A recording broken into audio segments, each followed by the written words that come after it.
اور ایک نقطہ یہ بھی ذہن میں رکھیے کہ جو شخص اللہ تعالیٰ کی محبت سے اعراض کرتا ہے، اللہ تعالیٰ اس بندے سے ناراض ہوتے ہیں اور اس کو نفسانی محبتوں میں گرفتار کر دیتے ہیں۔ یہ اللہ تعالیٰ کا عذاب ہوتا ہے بندے کے اوپر کہ اللہ تعالیٰ کسی بندے کو مخلوق کی محبت میں گرفتار کر دے۔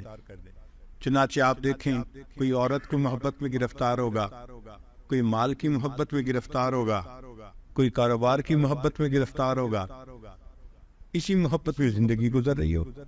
تو اللہ رب العزت کی محبت کو پانا یہ مقصد زندگی ہے، اور اس کے لیے دل کو خالی کرنا باقی محبتوں سے یہ لازمی شرط ہے۔ اس کے بغیر انسان کو محبت نہیں مل سکتی۔ اور یہ دل کیسے خالی ہوگا؟ اس کے لیے ذکر کی کثرت کرنی پڑے گی، لا الہ الا اللہ کی ضربیں لگانی پڑیں گی، تاکہ دل سے مخلوق کی محبت نکلے اور اللہ تعالیٰ کی محبت دل میں بھر جائے۔ اس لیے سیدنا ابراہیم علیہ السلام کی مبارک زندگی کو دیکھیں، انہوں نے سب کی نفی کر دی تھی ماں سوا کی۔ انہوں نے فرمایا تھا انی لا احب العافلین، میں ڈھلنے والوں سے محبت نہیں کرتا۔ تو مرنے والوں سے اور ڈھلنے والوں سے کیا محبت کرنی؟ محبت کرنی ہے تو اس ذات سے کریں جو حی و قیوم ہے، ہمیشہ رہنے والی ہے۔ میر مت مرنا کسی گلفام پر، خاک ڈالو گے انہی اجسام پر۔ مرنے والوں سے ڈلنے والوں سے کیا محبت کرنی؟ محبت کرے تو انسان اللہ رب العزت سے کرے جو ہمیشہ رہنے والی ذات۔ جبریل علیہ السلام تشریف لائے اور انہوں نے اللہ کے پیارے حبیب صلی اللہ علیہ وسلم سے عرض کیا، اے اللہ کے حبیب صلی اللہ علیہ وسلم، احبب من شئتا، جس سے چاہے آپ محبت کریں، فإنک مفارق، ایک دن آپ کو جدا ہونا ہے۔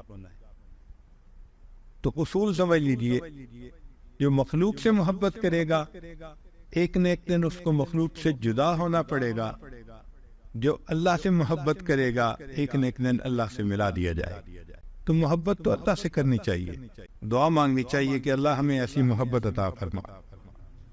اب اس محبت کی کچھ علامات ہیں، جن علامات سے پتہ چلتا ہے کہ اس بندے کے دل میں اللہ تعالیٰ کی محبت موجود ہے۔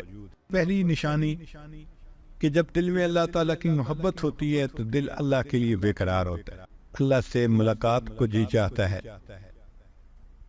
اور حدیث پاک میں فرمایا کہ جو بندہ اللہ سے ملاقات کو محبوب رکھتا ہے تو اللہ تعالیٰ اس سے ملاقات کو محبوب رکھتے ہیں۔ من احب لقاء اللہ احب اللہ لقاءہ۔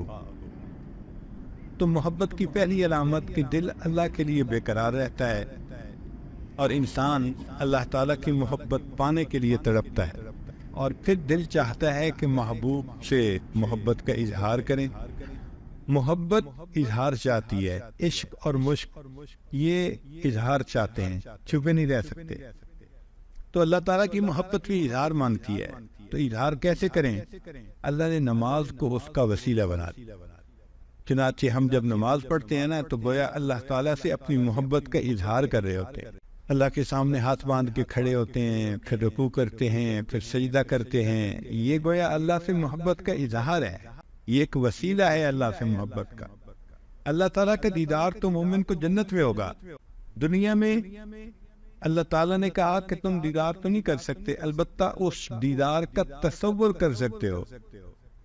تو فرمایا کہ ٹھیک ہے، دن میں 5 مرتبہ اس دیدار کا تصور کر کے کھڑے ہو جاؤ، یہ نماز ہے۔ اس لیے فرمایا ان تعبد اللہ کأنک تراہ، تم اللہ کی عبادت ایسے کرو جیسے اسے دیکھتے ہو۔ فإن لم تکن تراہ فإنہ یراک، اور اگر یہ تمہارے لیے مشکل ہے تو یوں محسوس کرو کہ اللہ تمہیں دیکھ رہا ہے۔ تو بھئی ہم محبوب کو دیکھیں یا محبوب ہمیں دیکھے، مقصد تو وہی دیدار کا ہوا نا۔ تو دن میں 5 مرتبہ مشق کروائی کہ جنت میں جو چیز تمہیں ملنی ہے اس کا تصور کر کے یہاں اپنا ٹائم گزارو۔ جب محبوب سے ملاقات نہیں ہو سکتی تو اس کے تصور میں ہی مزہ آتا ہے، دستور ہے۔ اس لیے مومن کو نماز میں مزہ آتا ہے، وہ نماز میں سکون پاتا ہے۔ نبی علیہ الصلوۃ والسلام ارشاد فرماتے تھے، ارحنی یا بلال، اے بلال مجھے ٹھنڈک پہنچا، یعنی اذان دے، اذان سن کے میرے دل کو ٹھنڈک مل جائے گی۔ میری آنکھیں ٹھنڈی ہوگی۔ اور نبی اسلام نے فرمایا کہ میں 3 چیزوں سے محبت کرتا ہوں، اور ان میں سے ایک فرمایا وَقُرَّةُ عَيْنِي فِي الصَّلَاةِ، میری آنکھوں کی ٹھنڈک نماز میں ہے۔ تو یہ اللہ تعالیٰ کی محبت کا نتیجہ تھا کہ اللہ کے حبیب صلی اللہ علیہ وسلم کی نماز میں ایسا مزہ آتا تھا۔ کہتے ہیں کہ ایک بزرگ تھے، ان کے سامنے کسی نے کہہ دیا کہ یہ جنت میں نماز نہیں ہوگی، تو ان کی آنکھوں میں سے آنسو آ گئے۔ کسی نے کہا کہ حضرت رو کیوں رہے ہیں؟ اور ماننے لگے بھئی اگر جنت میں نماز نہیں ہوگی تو پھر جنت میں مزہ ہی کیا آئے گا؟ کتنا ان کو مزہ آتا ہوگا نماز میں، کہ نماز نہ ہوگی تو جنت پہ پھر مزہ ہی کیا ہے۔ ایک نوجوان آیا اور حضرت حاجی امداد اللہ ماجد مکی رحمۃ اللہ کے سامنے اس نے بیٹھ کے نا جنت کی باتیں شروع کی۔ حضرت سنتے رہے جب اس نے بات مکمل کر لی تو فرمانے لگے کہ بھائی اگر قیامت کے دن اللہ نے ہم پر رحمت فرمائی تو میں تو یہ عرض کروں گا اللہ مجھے اپنے عرش کے نیچے مصلی کی جگہ دے دی۔ کتنا مزہ آتا ہوگا کہ میں تو اللہ سے یہ نعمت مانگوں گا اللہ مجھے عرش کے نیچے مصلی کی جگہ دے دی۔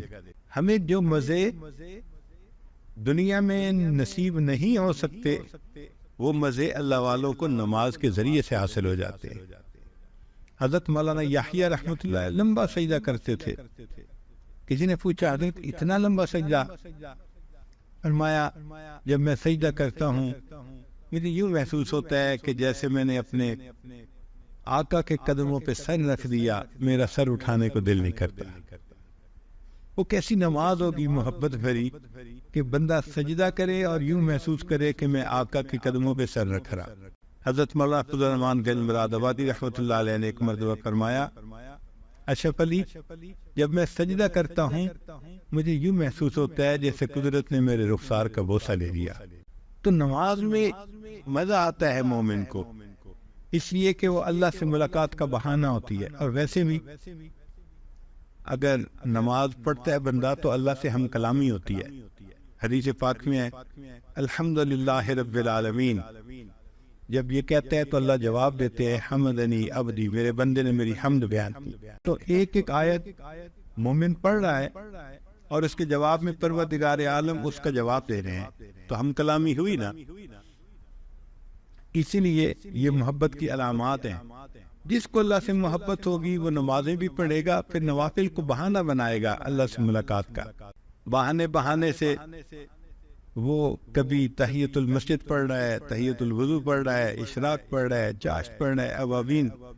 5 فرض نمازوں سے وہ محبت کا جذبہ ٹھنڈا نہیں ہوتا، اس لیے وہ بہانے بناتا ہے اللہ سے ملاقات کے۔ تو نماز فوراً نماز۔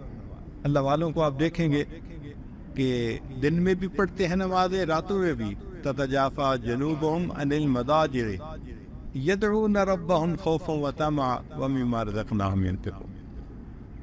ایک جگہ فرمایا وَقَانُوا قَلِيلًا مِّنَ اللَّيْلِ مَا يَهْجَعُونَ وَبِالْأَسْحَارِ هُمْ يَسْتَغْفِرُونَ۔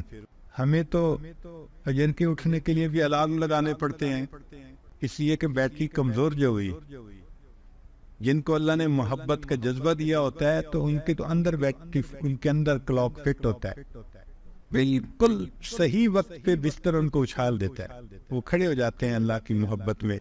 مجھ کو نہ اپنا ہوش نہ دنیا کا ہوش ہے، مجھ کو نہ اپنا ہوش نہ دنیا کا ہوش ہے، بیٹھا ہوں مست ہو کے تمہارے جمال میں، تاروں سے پوچھ لو میری روداد زندگی، راتوں کو جاگتا ہوں تمہارے خیال۔ وہ اللہ کی یاد میں، اللہ کی محبت میں راتوں کو مصلی پہ کھڑے ہوتے۔ میری فریاد سن لے میرے مولا، بنا لے اپنا بندہ دل بدل دے۔ Thanks for watching. Please subscribe, like, share Mufti Sufyan.